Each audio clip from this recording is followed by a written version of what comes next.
बिस्मिल्लाहिर्रहमानिर्रहीम। अस्सलाम वालेकुम। आप उसामा गाजी यूट्यूब चैनल देख रहे हैं।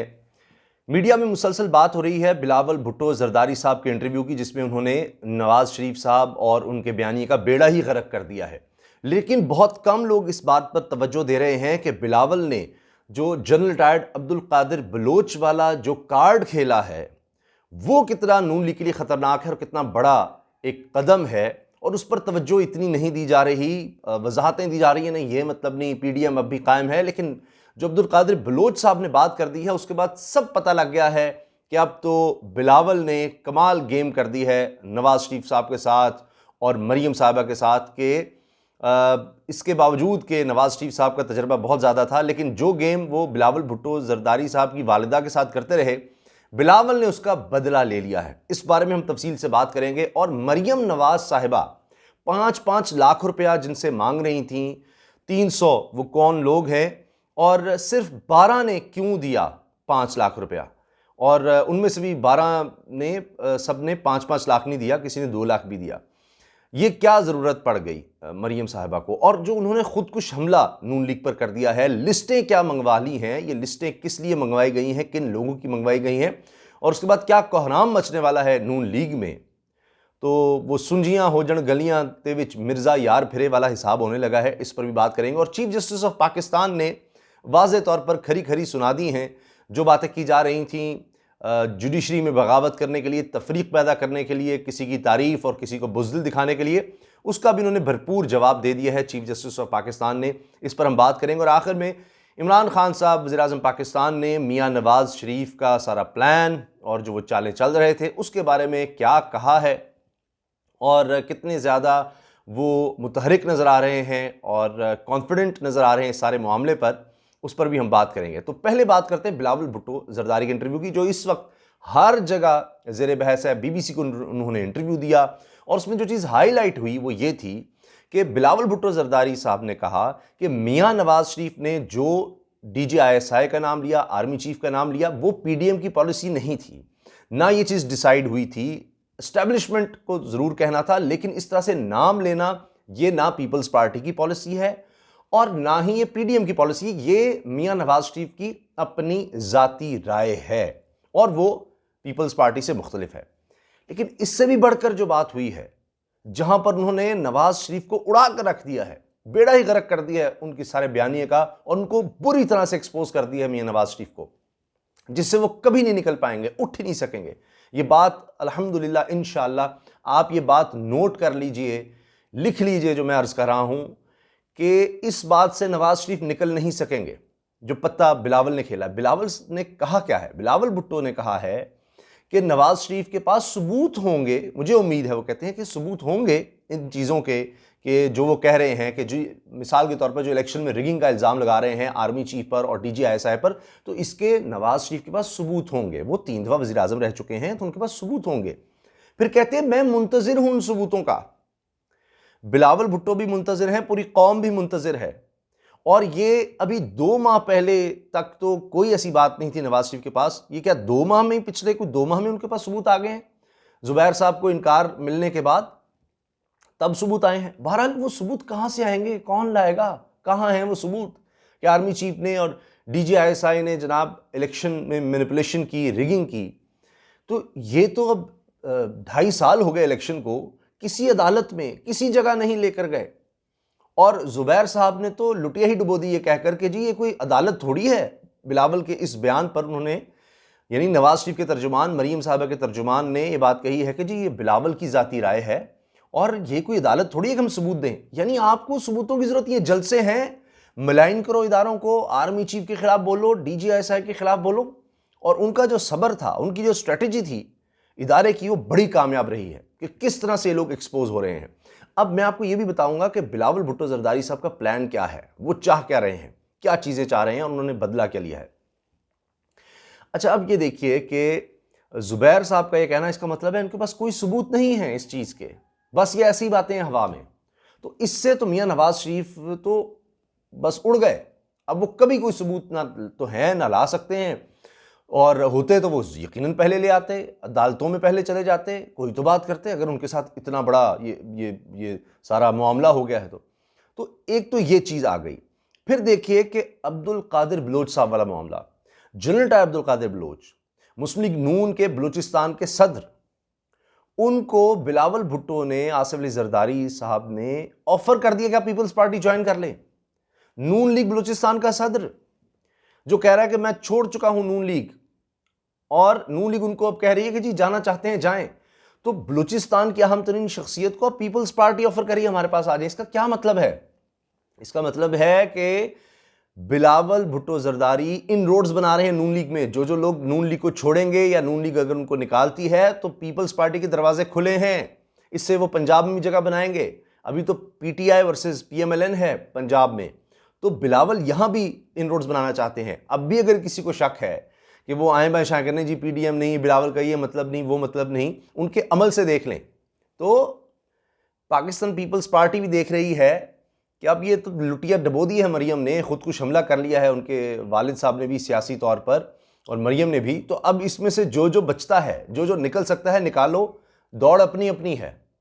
और यही काम नवाज शरीफ साहब करते रहे हैं पीपल्स पार्टी के साथ, दीगर जमातों के साथ। तो अब बारी है कि अब अपना हिस्सा लो इनसे। तो ये उनका अमल बता रहा है कि उनकी स्ट्रेटजी क्या है। अब देखिए बिलावल और नून लीग का मैं आपको जल्दी से बता देता हूं कि ये तारीख रही है कि क्या होता है। एआरडी बनती है एक दूसरे को बैक स्टैबिंग की या अपना मफाद निकालने की, तो अलायंस फॉर रेस्टोरेशन डेमोक्रेसी बनता है, और अभी हफ्ता भी नहीं होता शायद, और उसके बाद नवाज शरीफ साहब डील करते हैं और मुल्क से बाहर निकल गए। अच्छा, फिर क्या होता है? फिर कॉन्डोलीजा राइस खुद बताती हैं ये कि पीपल्स पार्टी के साथ उन्होंने मुशर्रफ के एक डील करवाई। ये चार्ट ऑफ डेमोक्रेसी के बाद है, यानी जब ये इकट्ठे होते हैं, एक दफ़ा एआरडी में इकट्ठे हुए, नवाज शरीफ डील करके निकल गए, धोखा दे दिया। फिर बात ये आती है पाकिस्तान पीपल्स पार्टी की। मैं बहुत पीछे नहीं जा रहा, मैं आपकी बात कर रहा हूँ जहाँ जहाँ इकट्ठे हुए। पाकिस्तान पीपल्स पार्टी और नून लीग चार्ट ऑफ डेमोक्रेसी करते हैं कि जनाब किसी भी तरह से इस्टेब्लिशमेंट के साथ या फौज के किसी अफसर के साथ हम नहीं मिलेंगे, उनसे कोई बातचीत किसी किस्म की नहीं होगी। अब कॉन्डोलीजा राइस इस बात को लिखती हैं, और अगर वो गलत हैं तो पीपल्स पार्टी उनके खिलाफ जाए, सू करे उन्हें।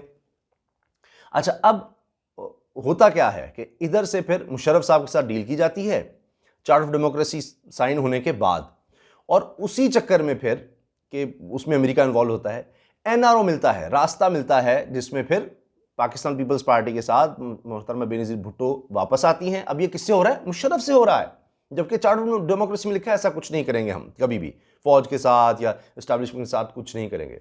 वो होता है, मरियम साहब, ये बेनज़ीर साहबा वापस आती हैं, और नवाज शरीफ का भी वापसी का रास्ता बनता है। तो ये चीज़ें देखें आप चार्ट ऑफ डेमोक्रेसी के बाद। पहले मैंने एआरडी का बताया कि वहाँ पर हुआ कि जनाब अलायंस हो गया है मुशर्रफ के खिलाफ, और हफ्ते के अंदर अंदर ही बोरिया बिस्तरा गोल किया, नवाज शरीफ ने निकल गए। फिर चार्ट ऑफ डेमोक्रेसी के बाद क्या हुआ वो मैंने आपको बता दिया।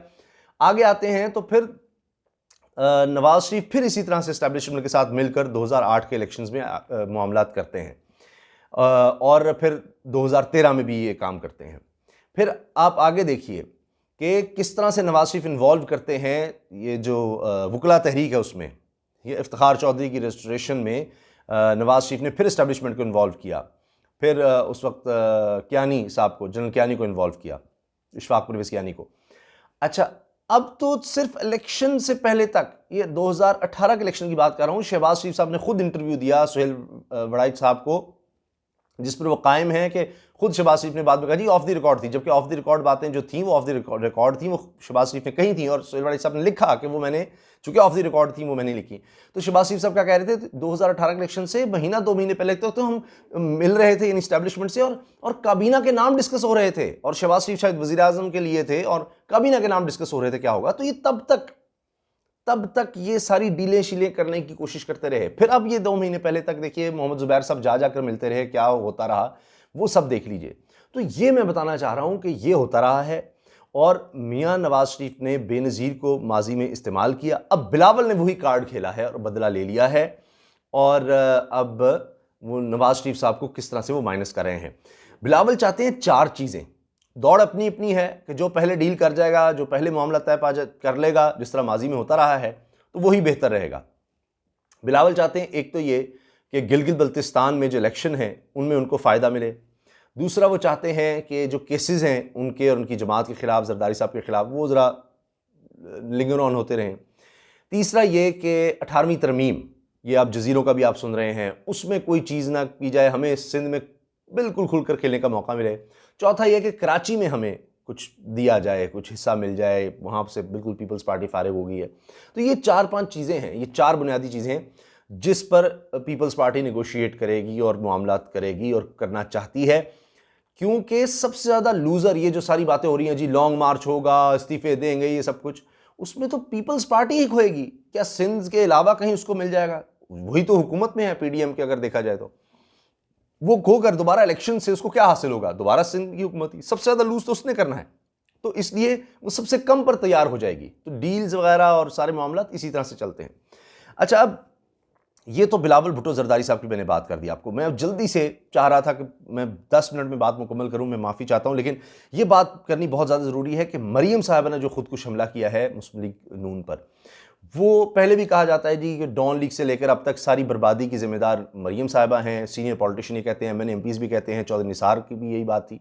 अब उन्होंने कहा है कि लिस्टें तैयार करवाई हैं कि जो जो नवाज शरीफ का और मेरा बयानिया, मरीम नवाज का बयानिया लेकर नहीं चल रहा, फौज का नाम नहीं ले रहा, उनके खिलाफ बोल नहीं रहा, उसकी लिस्टें तैयार करो, हम नहीं उनको छोड़ेंगे। पहले ही आपको लोग छोड़कर जा रहे हैं। खैबर पख्तूनख्वा से सीनियर तरीन लोग चले गए, इंतखाब चमकनी साहब, सीनियर नायब सदर, 2 नायब सदूर, दीगर लोग, वो प्रेस कॉन्फ्रेंस करें आपके खिलाफ। बलूचिस्तान से लोग फारिग होगी, गिलगित बल्तिस्तान से खुद मान रही हैं कि 16 में से 8-9 लोग चले गए। फिर कहती हैं जी लोटों का घेराव करना है, लोटों का घेराव करना है। उस पर कहती हैं जी तकरीर करके वहीं पर कि मेरा तर्जुमान मोहम्मद जुबैर ये कह रहा है, वजाहतें दे रहा है। नहीं, कोई वजाहत नहीं, यानी उसको भी झूठा करार दे रही हैं। जुबैर को भी वहीं लताड़ दिया कि नहीं, लोटों का घेराव करना ही करना है, इनकी जगह बाथरूम में है। तो मोहतरमा, दानियल अजीज़ किधर जाएगा, तलाल चौधरी किधर जाएगा, अज़मा बुखारी साहब किधर जाएंगी, जाहिद हामिद साहब किधर जाएंगे, मुशाहिद हुसैन सईद साहब किधर जाएंगे? ये काफ लीग में थे, वहाँ से आए, क्या क्या ये होता रहा है। तो फिर आपने लोटों की जगह तो खुद बनाई। तो मैं उनको लोटे नहीं कहना चाहता, लेकिन आप वो भी देखें आप किस तरह से। तो 140-150 के करीब तो काफ लीग के लोगों को आपके वालिद साहब ने टिकट्स दी थी, टिकट्स, वो भी ज़रा देख लीजिए पाकिस्तान आने के बाद 150 के लगभग, अंदाज़ा लगाएं। तो बहरहाल ये सब बातें हैं कि लोटों का घेराव करो, ऐसी तैसी कर दो, चूंकि वहां से फारिग हो गए। अब जो लिस्टें बना रहे हैं, तो बाकी क्या बचेगा नून लीग के पास कि जी वो यही बात, एयाज सादिक पर इतना ज़्यादा प्रेशर आया था कि हमारे साथ हो या क्या है, तो ये लेकर चलो, फौज के खिलाफ टका कर बोलो, तो वो उस काम में देख लीजिए क्या हाल हो गया। तो अभी भी लिस्टें बना रहे हैं। राना मशहूद साहब को भी फारिग किया जा रहा है, कर दिया गया है, बल्कि जो यहाँ पर वजीर है पंजाब में कि जी तुम ये काम ही नहीं कर रहे हैं। तो पता नहीं फिर क्या बच जाएगा इनके पास। और ऊपर से 5-5 लाख रुपए मांग लिया है। गैस का तो मीटर तक कट गया है इनका मॉडल टाउन में सारे दफ्तर का।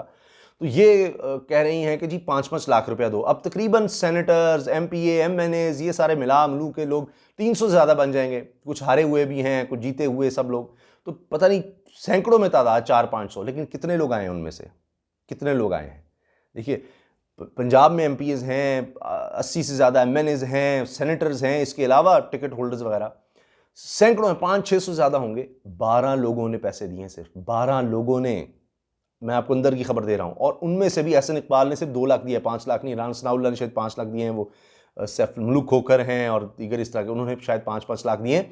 बाकी आप सोचिए कि लोग आ ही नहीं रहे, पैसे भी नहीं दे रहे। ये वक्त आ गया है कि जी पार्टी के लिए फंड चाहिए, जलसे जुलूस करने, बड़ा पैसा चाहिए, क्या हो रहा है, कोई देने को तैयार नहीं। तो ये हाल है। और ऊपर से अब लिस्टें मंगवा रही हैं, ये कर दूंगी, वो कर दूंगी। तो रह कौन जाएगा आपके पास जिस तरह से ये सारा अमल चल रहा है।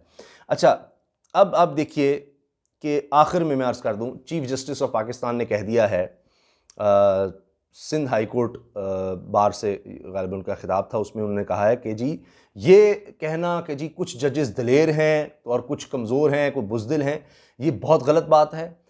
जज जो भी फैसला करता है वो सुप्रीम कोर्ट का फैसला होता है। ये नहीं है कि जी कोई दलेर है वो। ये वाज़े इशारा जिस तरह से नून लीग इस्तेमाल कर रही है काजी फ़ाइज़ा साहब को, और मरीम साहबा, नवाज शरीफ हर तकरीर में उनका जिक्र करते हैं। तो ये चीफ जस्टिस साहब कह रहे हैं कि ये जो अदलिया में तफरीक पैदा करने की कोशिश है, ये तौहीन अदालत है, ये तौहीन अदालत के मुतरादिफ है। और ये अवाम के सामने ऐसी बातें नहीं करनी चाहिए, ये इदारों को इस तरह से मिलान नहीं करना चाहिए जलसे जुलूसों में। तो ये वाज़े तौर पर चीफ जस्टिस ऑफ पाकिस्तान कह रहे हैं। तो ये देख लीजिए, उनको भी एहसास है और वो भी वाज़े कर रहे हैं कि ये इदारों पर हमला हो रहा है।